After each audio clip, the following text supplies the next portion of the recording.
room for Paula and Randy. You were just talking a whole bunch and never put yourself on the screen. Huh?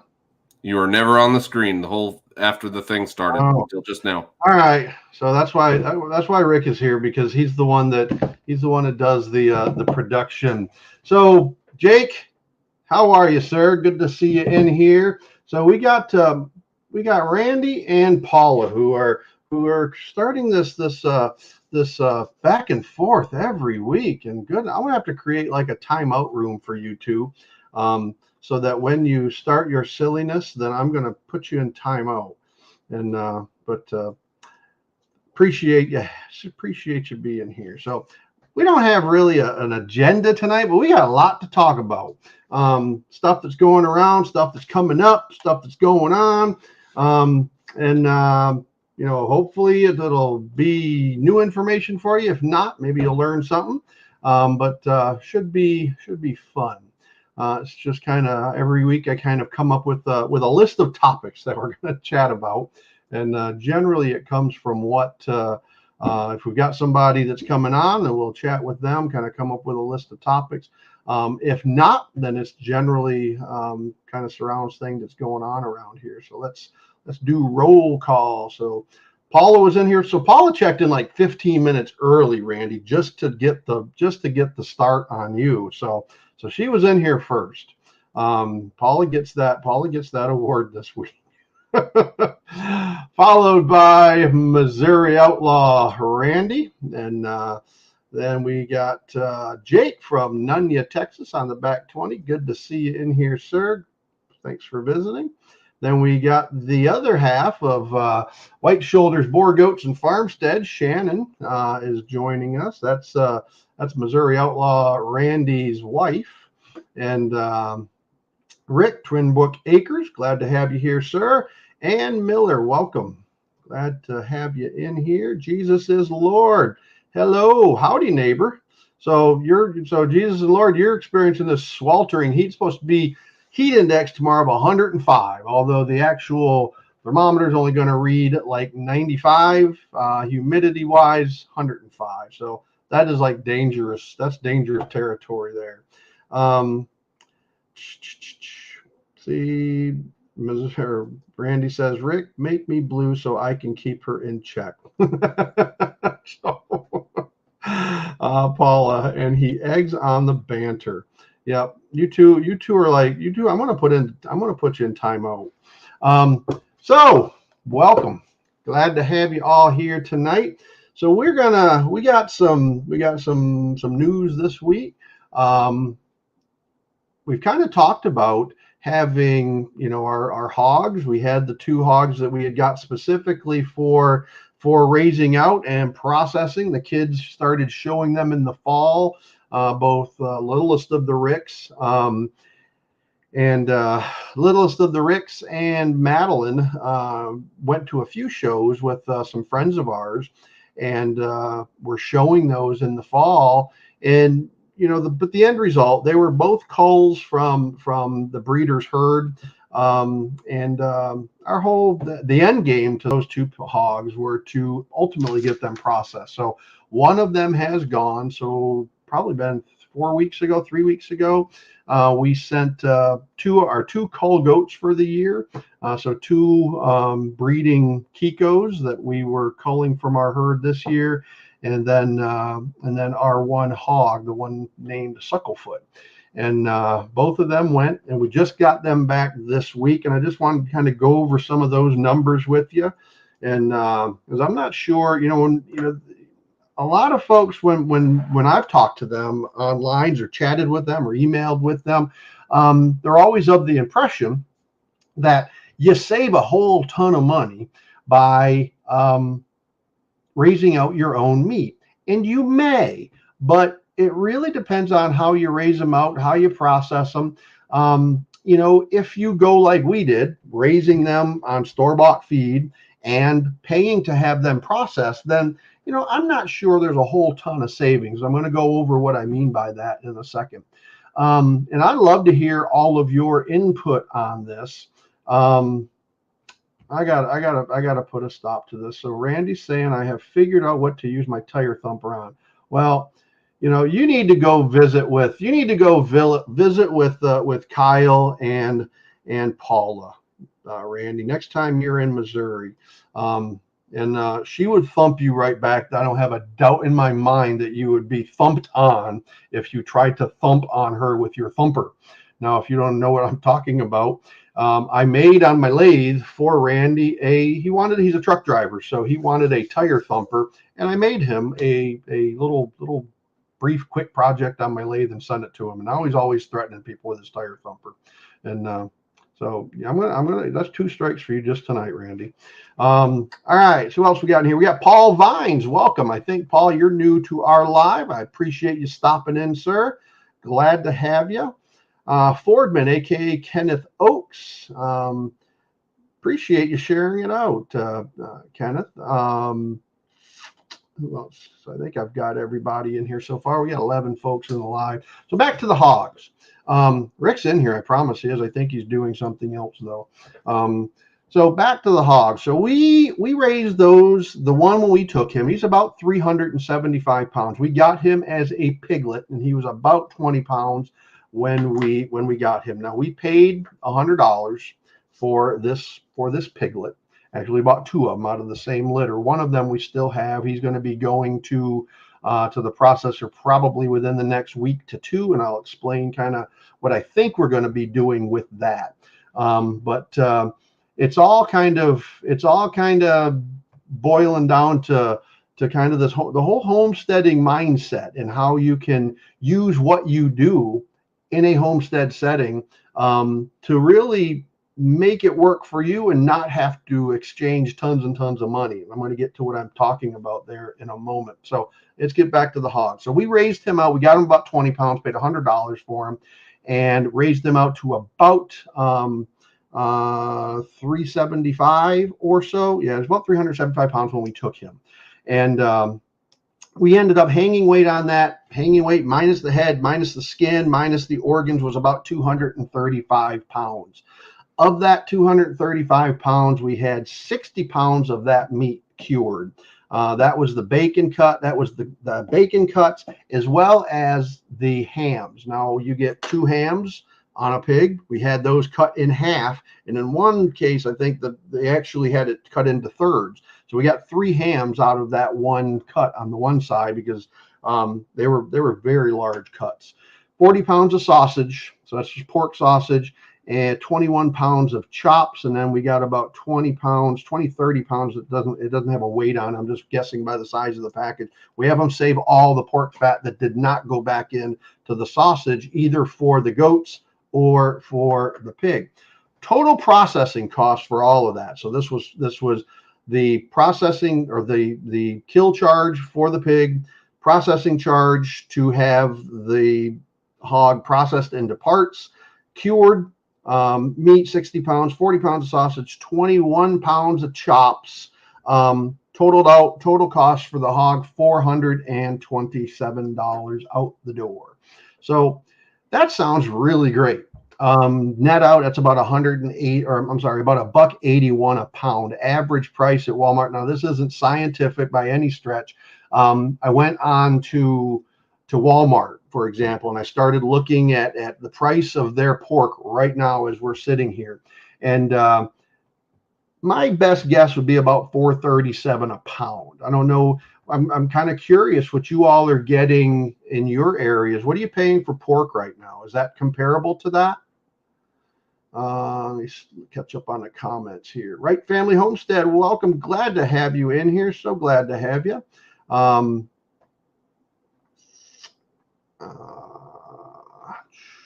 White Shoulders Borgoat says raising your own pigs for self-consumption was cheaper than it is now. Feed cost and hog size are key. Anytime you feed your hog over 275, you will lose money. And that's really what I'm getting at, Shannon, is exactly that. So $427 is what we ended up feeding, or what we ended up paying for that processing charge. Now, we could have saved some money by processing it ourselves, and I'm going to tell you why we don't do that. Because I've had a lot of people tell me, well, just do your own. You don't have to pay for that. So simple ain't Easy. That's exactly, you kind of read my mind. That's where I'm going with this. So when we look at feed cost, estimate is about $100. We go through about 6 bags of feed, 5 to 6 bags of feed per month, $16 per bag. So we're estimating around numbers about $100 a month to feed those pigs. And so we've been feeding 2 of them. So we can cut that kind of in half. So about 6 months is what we fed them out. So if we take half of that, it's about $300 per pig just in feed to get them up to a point where we can take them to the processor. So if you add the $300 back in, you're at around about $750 for raising that hog out over its life expectancy. So Simple Ain't Easy said, yeah, just checked with my butcher today and they were quoting me $450, them raising it. Well, it was $420. We raised it. We took it to them in one truck. We had the hog and both of our goats. The goats I'll talk about in a second.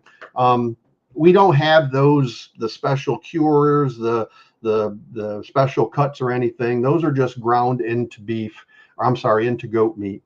So about $1.81 a pound is really what we ended up paying just for the processing. If we add that in, we would add another $300 per hog for the cost for that. So if we use that estimate for Walmart, $4.37 a pound, that would cost us just for that much meat about $1,026. So if anything, we might be saving a couple $100. But here's the difference. It is not even comparable in terms of the quality of the meat. Even the fat we had pork chops for dinner tonight. LaLa made pork chops that came off of Sucklefoot and some squash that we had harvested, or Rick had harvested this last weekend from the garden. Grilled both of those and it was absolutely phenomenal. But the pork chops that we made, we had them, I like thin cut, so about a half an inch. And even the fat on those pork chops tasted good. I can't explain why, other than to say they were absolutely amazing. So that's what I found when I raised mine a couple of years ago. So I think you're talking about a couple $100 less. Is that what you're referring to? Shannon says, I'm not raising one this year because of feed costs. Can buy one cheaper at $250, then I can raise it.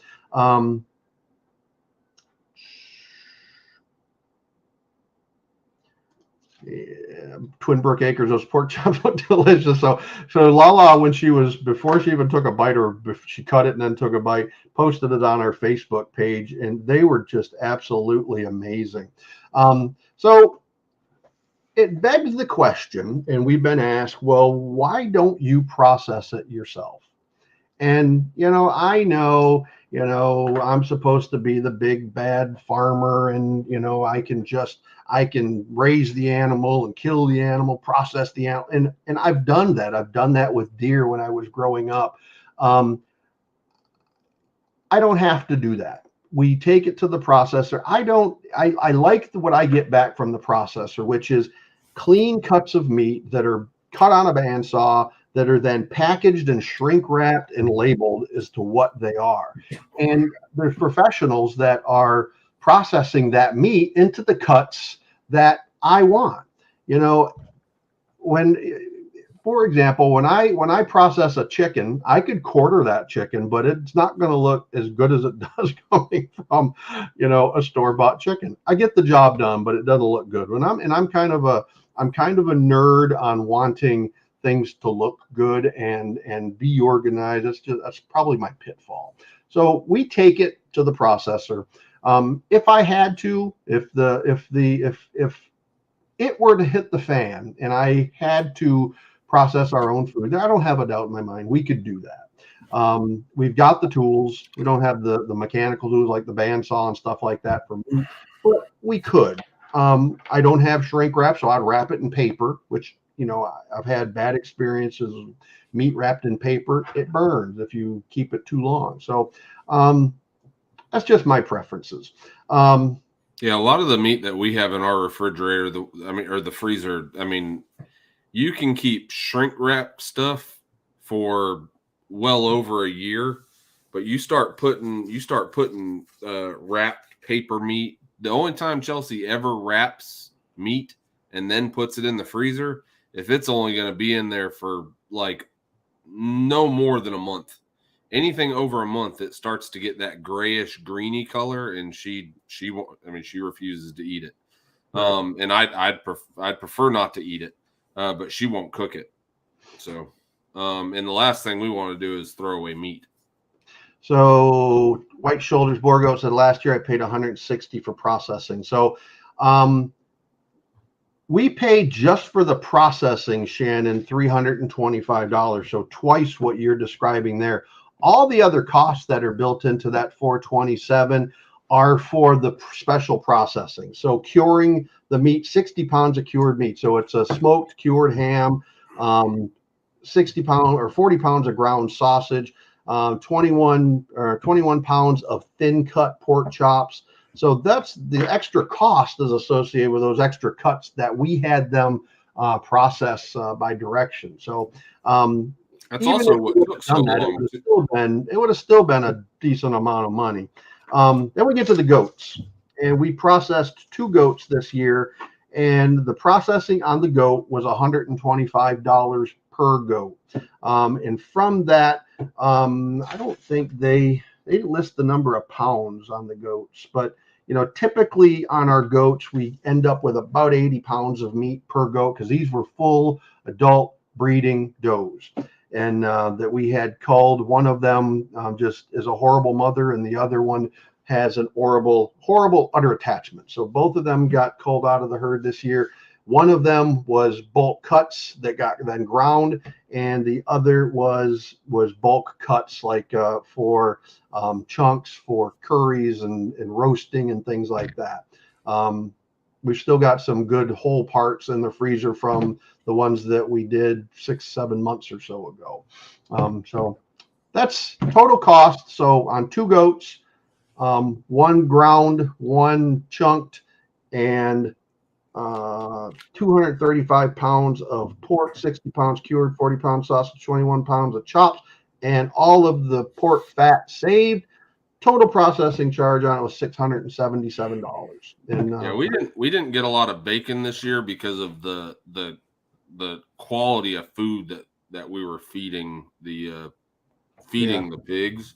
We were feeding them more of like a bulking feed.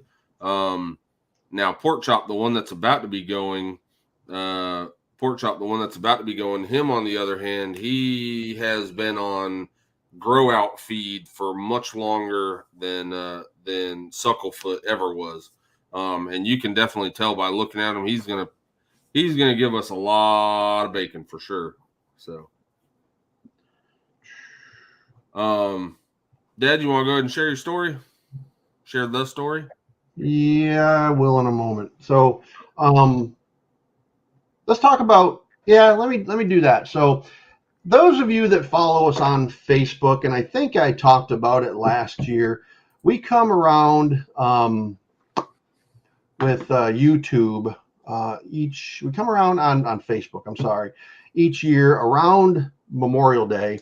I do a kind of a narrative of kind of my experience. Every week you kind of look behind me and you see my military stuff behind me. I don't talk a lot about what that stuff means, what it is, but that is the command that I was attached to, the USS Boone, when I was on a ship.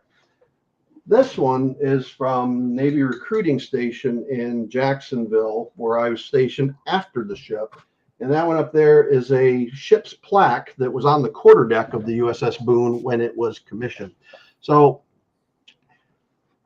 I don't talk a lot about how I got to the ship. I don't talk a lot about my military service, except for about a 2-week window once a year. and I generally will post it on Facebook, and it's usually on Memorial Day. But I thought I would kind of post it yesterday because yesterday was the 30, those of you may or may not even have ever heard of it before. You may have, if you did, maybe you heard about it and forgot about it, didn't have an idea about what that meaning was behind it. But 35 years ago yesterday, the USS Stark, which is the ship that is on the screen right there, was struck by an Iraqi missile in the Persian Gulf.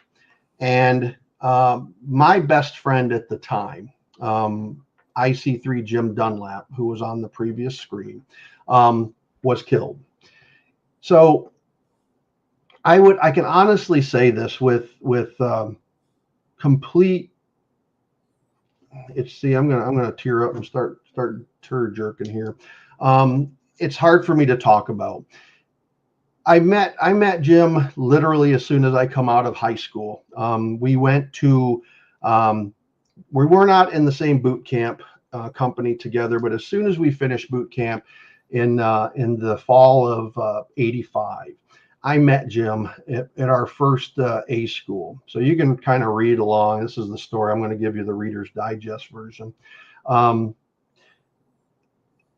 I met Jim in our very first school, so basic electronics school and then communications school in San Diego. We left San Diego in February of 1986 and went to 2 more months of training in Great Lakes, Illinois, north of Chicago, near Waukegan, Illinois, and spent another 3 months there, 2 months there.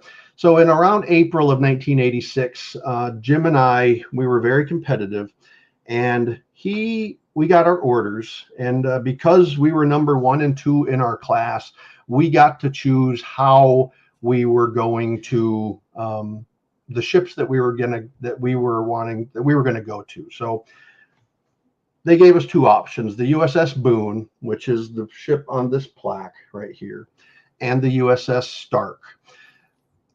The USS Stark is FFG 31. If you don't know anything about Navy ships, the larger the number, the newer the vessel is. So the Boone was 1 year older than the Stark. Boone is FFG 28, Stark is FFG 31. Because the Stark was a newer vessel, I chose that just to kind of get under Jim's skin, because I knew it would tick him off because I took the newer one. And it did. And he said all kinds of things that young men would say to each other. But I did it just to irk him, and it worked magnificently. So I picked the USS Stark, FFG 31. Jim picked the USS Boone, FFG 28. Didn't think anything else of it. 3-4 weeks later, we finished training. Our orders come back, and the Navy had mixed them up.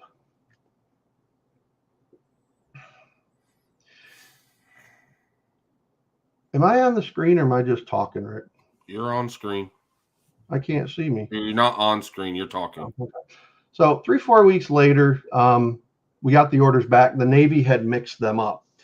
My orders were to the USS Boone. Jim's were to the USS Stark.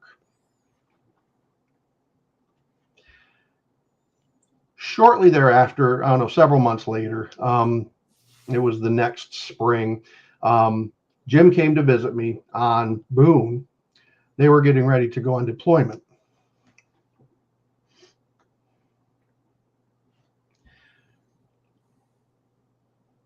Said goodbye. That's the last time I ever spoke to him.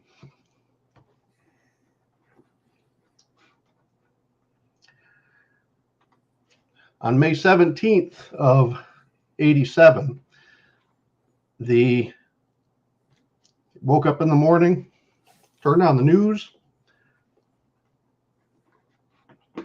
and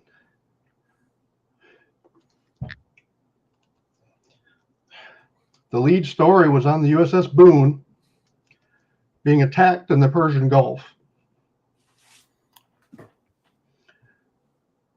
On that day, 37 sailors were killed, including Jim.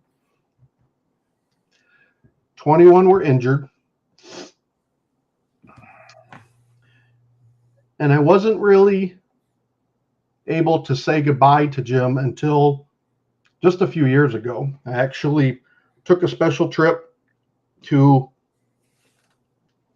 where Jim is buried in Osceola Mills, Pennsylvania, and visited it at his grave. The purpose of this story is really to talk to you about what Memorial Day means. You know, a lot of times, and it just irks me to no end to see sales, television commercials, you know, car sales and mattress sales and furniture sales for Memorial Day. And I just want to go into those stores and just absolutely go nuts on them, but I don't. You know, why is it that we celebrate Memorial Day? It's to remember those that have served this country, that have left this country, usually young men, young women, fresh out of high school, you know, that are going out into the world to kind of create their own path. Many of them never come back home. They either don't come home at all, or they come home in body only and are buried throughout the country. Some of them at national cemeteries, some of them at local cemeteries. Jim is at a local cemetery. So as we come up to Memorial Day on the 30th of this month, just remember what the day is for. It's not to celebrate your own family. It's not to celebrate beer and barbecue and it's about none of that stuff. It's about to remember those veterans, those soldiers that are around the world deployed to protect us, to give us the right to do all of those things that we as Americans cherish as personal freedoms. Without our forward deployed troops, without our domestically deployed troops, you could not enjoy those liberties and those freedoms. It just could not exist. So as we come up onto Memorial Day in a couple of weeks, I hope you remember this story, that Jim was 19 years old when he died. He didn't join the Navy to go to the Persian Gulf and get killed. You know, he was sleeping in his rack when the missile hit and was literally burned to death from jet fuel that came into a missile that no one knew was coming. At 19 years old, you're invincible. You don't expect anything to happen to you. Well, it happens every time our people deploy overseas and around the world. Those kinds of things happen. And many are killed, many are disabled. They come back, they're discharged from the military, and they live the rest of their lives with severe physical disabilities of one form or another. And they will live with those disabilities and those impairments for the rest of their lives. So as you come up into Memorial Day, just remember what that celebration really is. And if it's nothing more than just stopping, looking at a flag, saying the Pledge of Allegiance, or thank you to the veterans, then that's all I'm asking, is just remember the reason for that holiday. Honor our veterans, honor our current military members as if your life depends on their service, with honor, with dignity, with respect, and most importantly, with reverence. That is all. So that was hard. It always is hard. So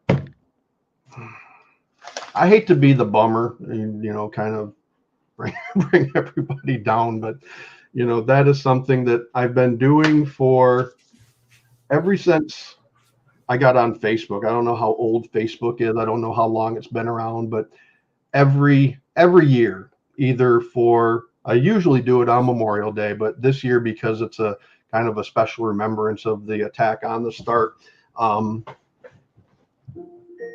you know, I chose to do it yesterday instead. So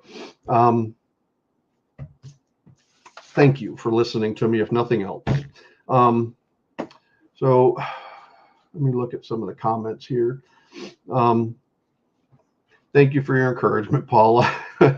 It's every year I do it, and every year I read the same statement, and every year it gets more, and it's just as hard this year as it was last year. Paula's been on our live since we started them, and we used to do, and I would like to go back to them, but they're really hard, and they're harder than I ever anticipated doing. But we used to do a segment on our live stream, and it was how we started every live stream. And every week we would alternate between honoring just a random Medal of Honor recipient. Most of them are past. Most of the Medal of Honor recipients are killed in line of duty. Alternating between Medal of Honor recipients and first responders from around the country. So police officers, firefighters, and military members. So, and those were hard. And that's one reason I stopped doing them, because I mean, I cried like a sissy baby every time we would do one. And I don't know. Well, I can say that, like, I mean, I'm not picking on Randy whatsoever, but he said people that have never been in the service just don't get it. And I can understand. I understand what I think you're getting at. But at the same time, granted, I was never in the military. I've been in law enforcement, more or less my entire grown life. And I can tell you that doing the law enforcement side of it, yes, I can relate more to them. And so I'm not going to say that I feel more for them, but I mean, I understand them more. I've never been deployed. My version of being deployed is going into work every day like today. And, one of the officers was exposed to possible fentanyl. And, I don't know if y'all know about fentanyl, but it's not something that, I mean, a very, very small amount can kill you. And so, I can relate to them, but I can tell you that while reading the Medal of Honor recipients, reading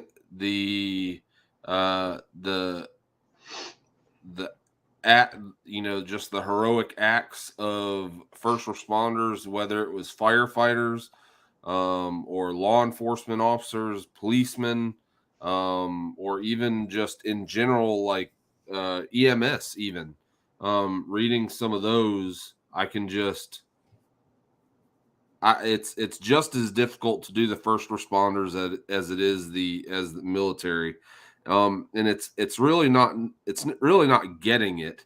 It's more or less appreciating it. And I can tell you that there's a lot of people still out there. I know it's hard to see sometimes. There's a lot of people that are out there that are still extremely appreciative of our military, and know that if it wasn't for them, if it wasn't for them fighting for our freedom, we would have nothing at all to complain about, or we wouldn't be able to complain, is what I'm saying. We have the freedom to complain. Very liberty, the ability to complain is granted. We have the freedom to complain. Yep. So, all right. So, thank you all for listening to me blubber and to carry on. And I appreciate your kind words. Just, I just don't think there's anything more important than appreciating and expressing appreciation for those that allow us, that give us the opportunity to express the liberties and freedoms that we have. And so enough said, I'll get off of that topic.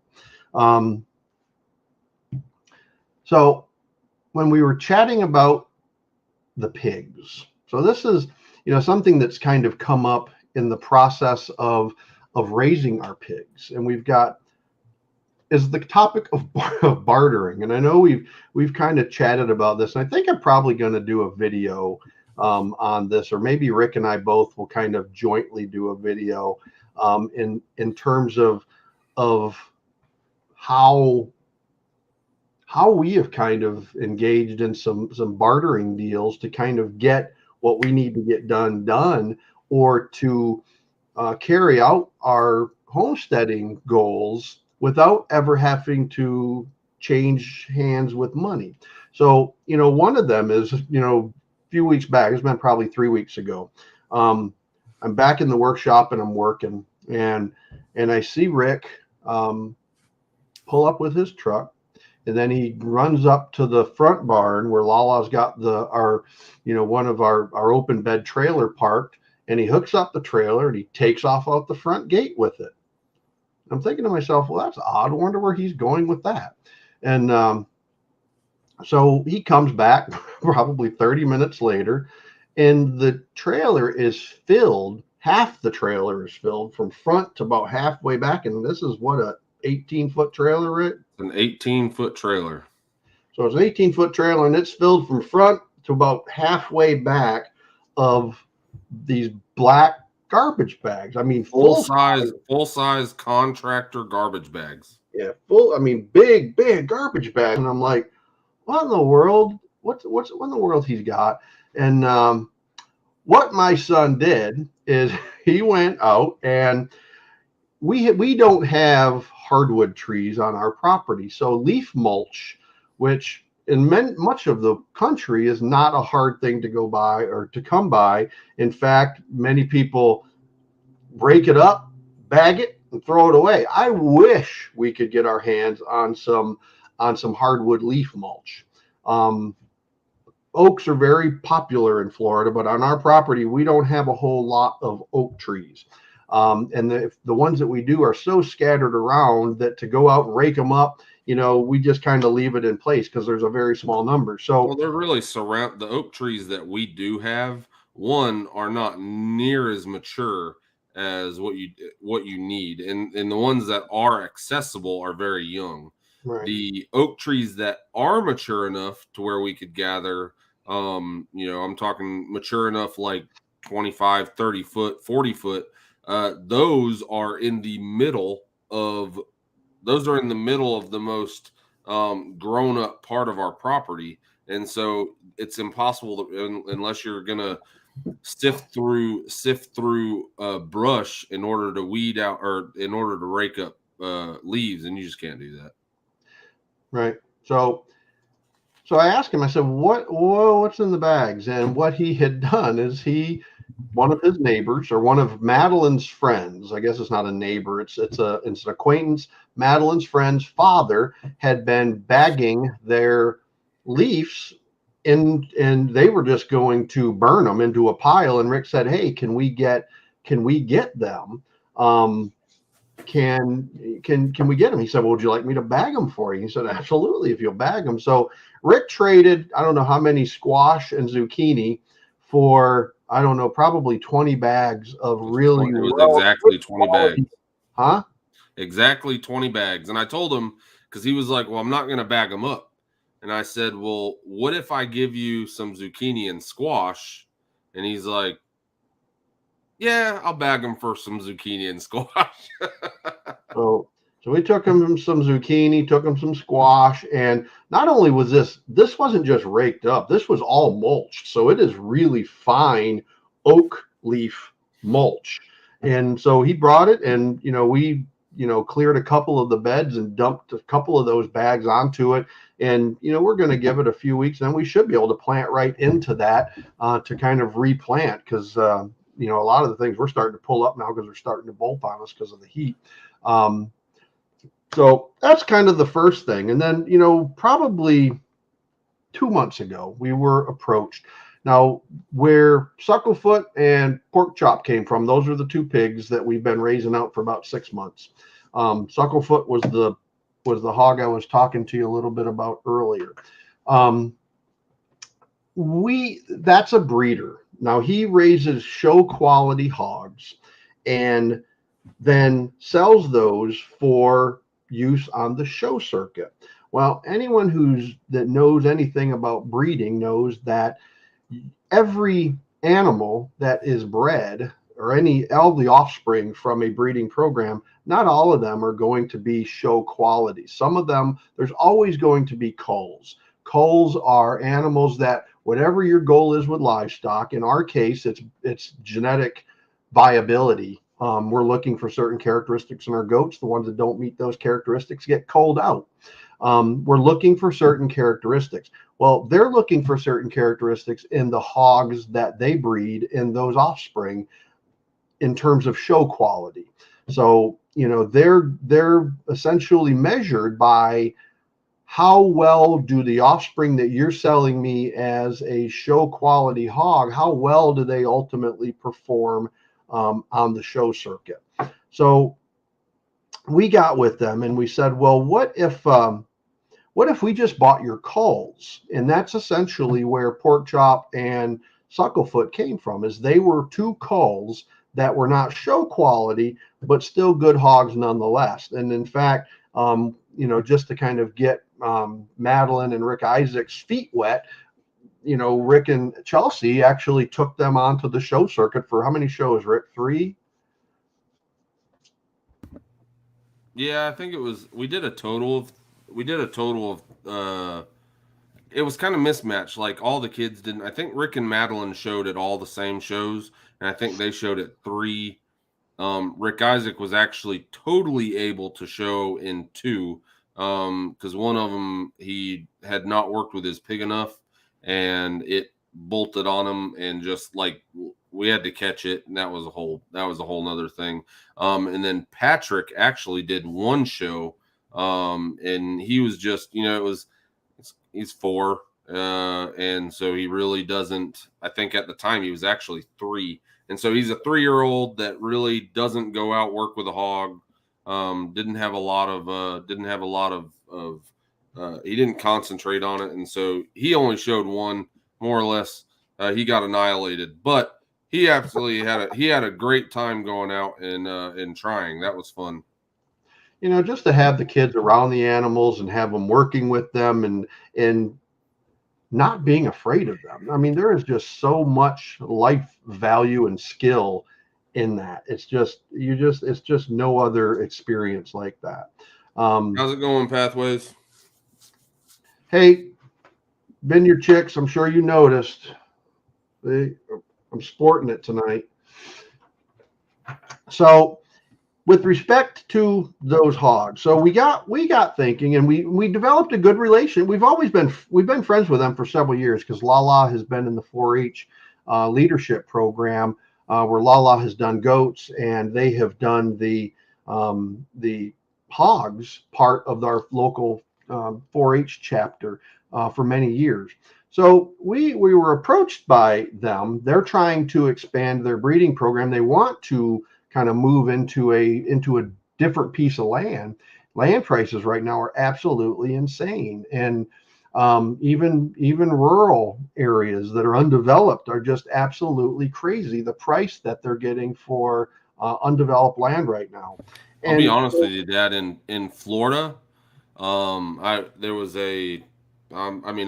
certain. I have an app on my phone that gives me, like, you can read a article by this news media, and you can read an article by this news media, and then it automatically compares the information, so you can kind of weed through the misinformation. And one of them came across my phone the other day that was actually, it was pretty enlightening. Florida, even though everybody wants to move here right now, we've always had a pretty low cost of living. Our cost of living is skyrocketing right now.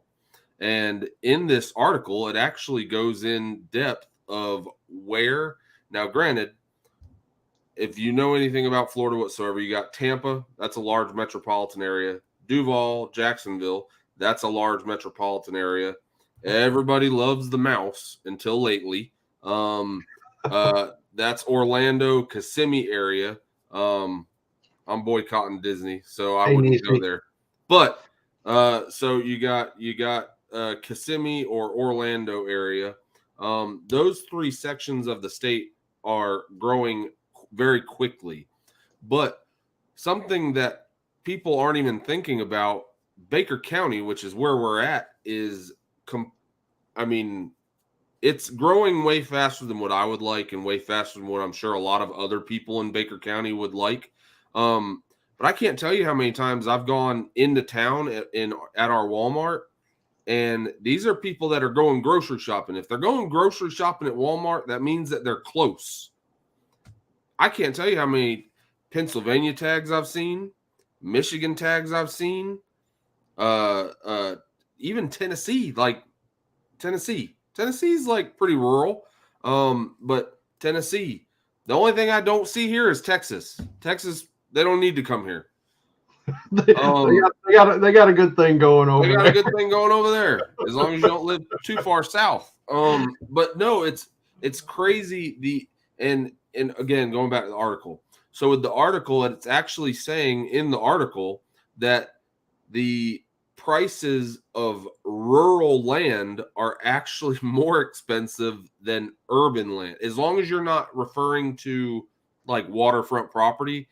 If you're just talking about neighborhood quarter acre or a Baker County quarter acre, our quarter acre is more than something that's in Jacksonville. And it's because people want to get, it's kind of crazy because they'll buy a quarter acre here and be just as close to their neighbor as they were in Jacksonville, but they'll pay more because they think that they're, I guess, country folks now.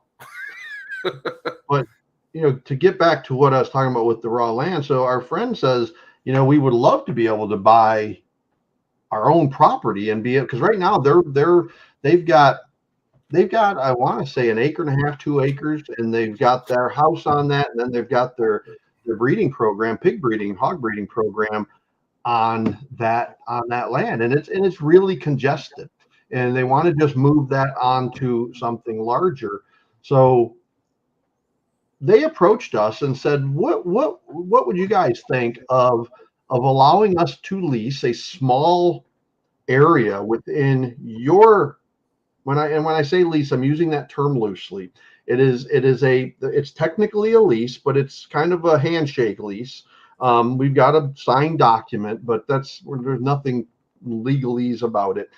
And what would you think of allowing us for 5 years to, maybe that it may be 5 years, it may be less than 5 years, but we will extend it out for 5 years and allow us to bring our sows, just the sows, no boars, to your property, and we will keep our sows here. And then after we breed them, they will be here. Prior to birthing, they'll come back to our place because they've got the farrowing crates at their farm, at their place.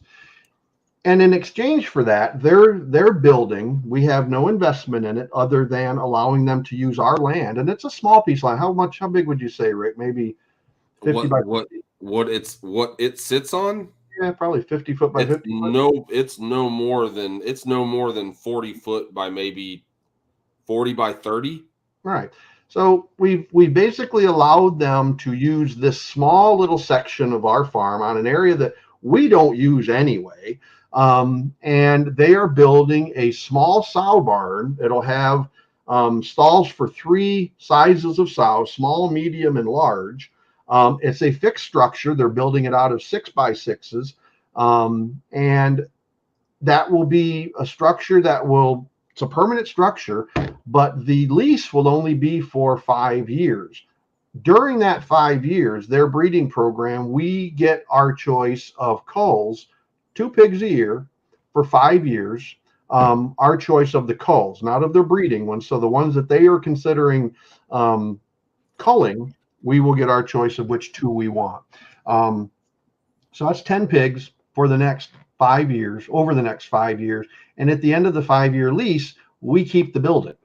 So they're basically helping us to improve our property in terms of, having a formal, I know I've had this discussion with Paula Wells in the past, is our pig barn, our pigs are on concrete. Now, eventually they will be out into a pasture. And, Rick and LaLa were commenting just this week, how quickly pigs take care of business when it comes to rutting up a pasture. So they let pork chop out. And how long was pork chop out? Maybe 20 minutes? he was out for like 20 minutes, but the thing is he didn't do that damage in 20 minutes. It didn't take him 20 minutes to do that. It was immediately when he got out of there. There's a little water bucket off to the right hand side as he's coming out of the catch pen, and he hung a right.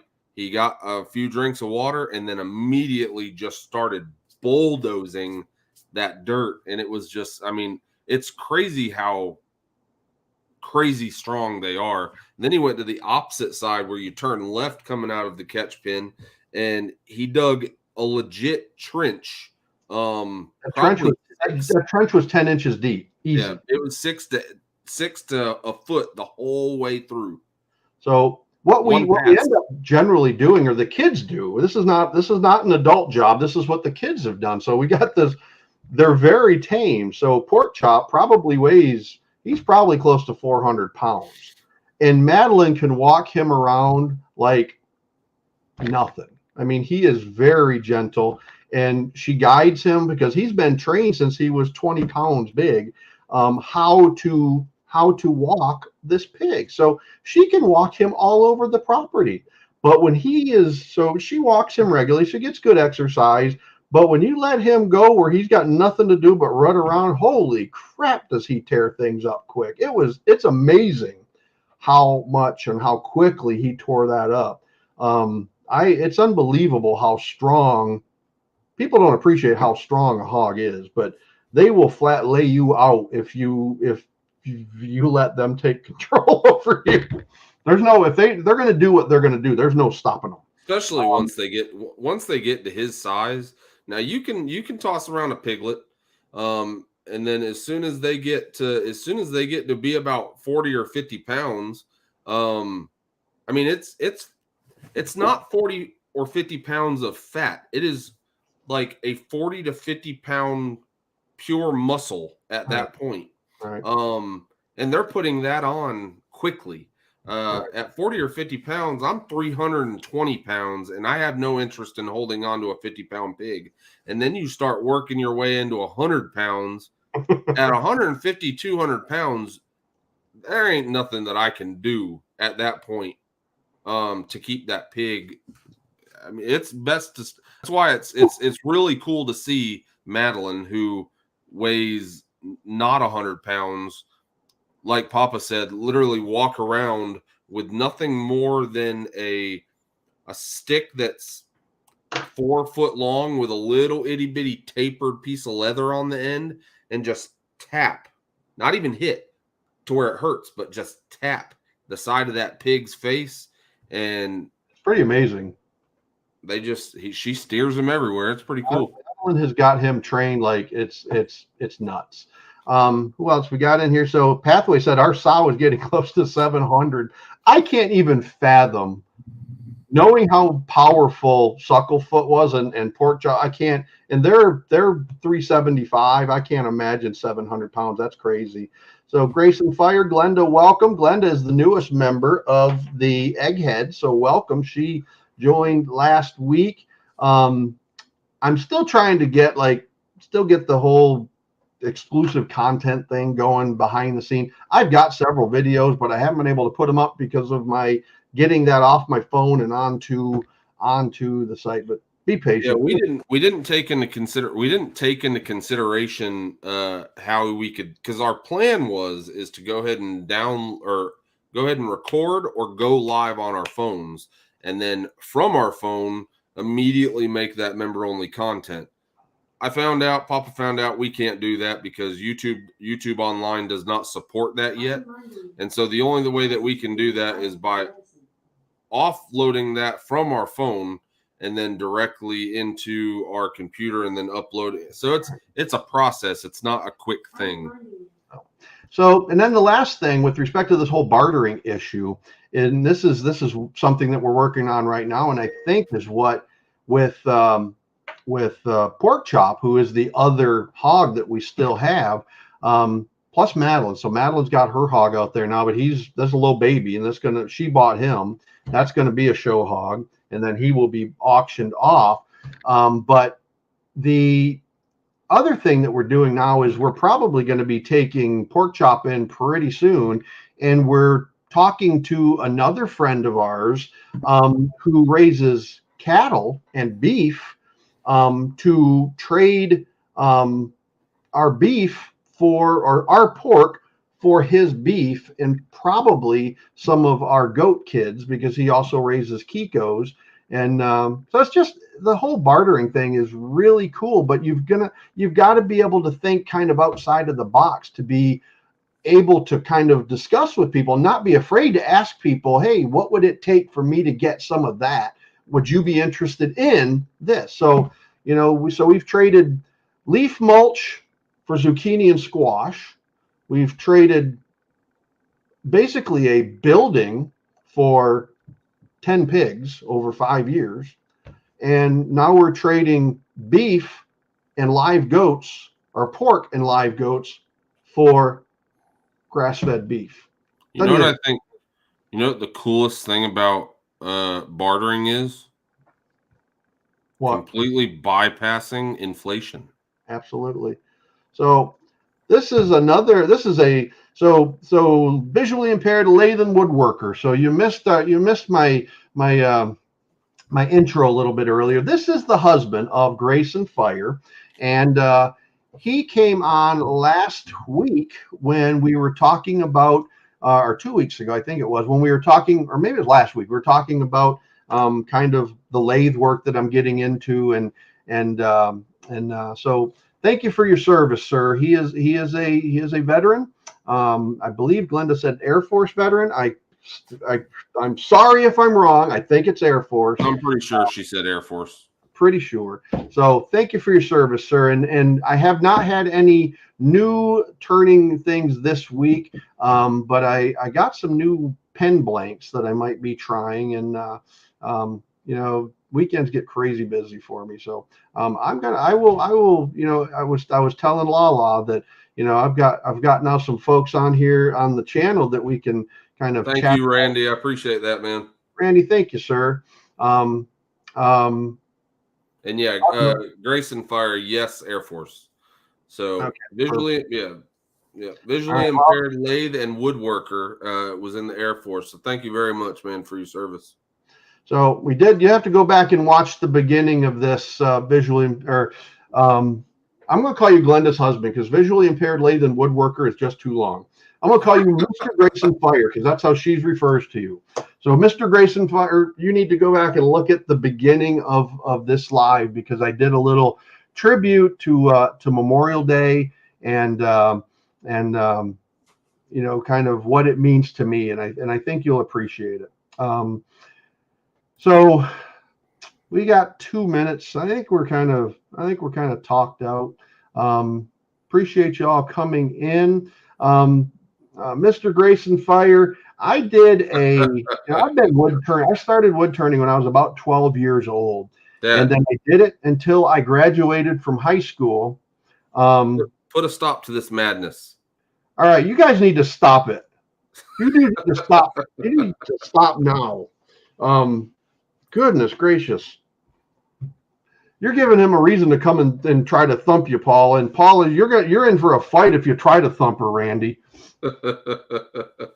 So, all right. So, what was I saying? So, we're going to go ahead and I think wrap this up. I can't tell you how much I appreciate y'all coming in here, listening. I was telling Mr. Grayson Fire, I said I started wood turning when I was about 12 years old, and I did it until I graduated from high school, went into the military, and then I stopped most big woodworking for about 10 years, and then I started acquiring my tools as LaLa would allow me to, and now I've got a pretty good workshop. But I just recently got my lathe, literally within the last year, as I purchased another lathe, and I've just had an absolute. Thank you, Grayson Fire. So go ahead. I'm going to go ahead. Thank you, Glenda. Grayson Fire. I am really, really appreciative of that. I am going to go ahead and close this out for tonight. And like I said, I appreciate all of your support so much. I can't express to you how much it means to me for you guys to listen to me blubber tonight, and for your encouragement and for your kind words. And I just implore you to, as we approach Memorial Day, and you start seeing these obnoxious commercials for car sales and furniture sales, put that out of your mind, and hopefully it'll make you as upset as it does me, and maybe you can tell folks that that's not what this holiday is for. It's to remember those who have served this great country and are serving this great country. And that's all I got to say about that, folks. Thank you all. Glenda, thank you very much. It means a lot, when folks acknowledge that. But I'm going to go ahead and sign this off. I could keep blabbering on forever. Hey, Dad. Paul is going to keep giving me closing notes.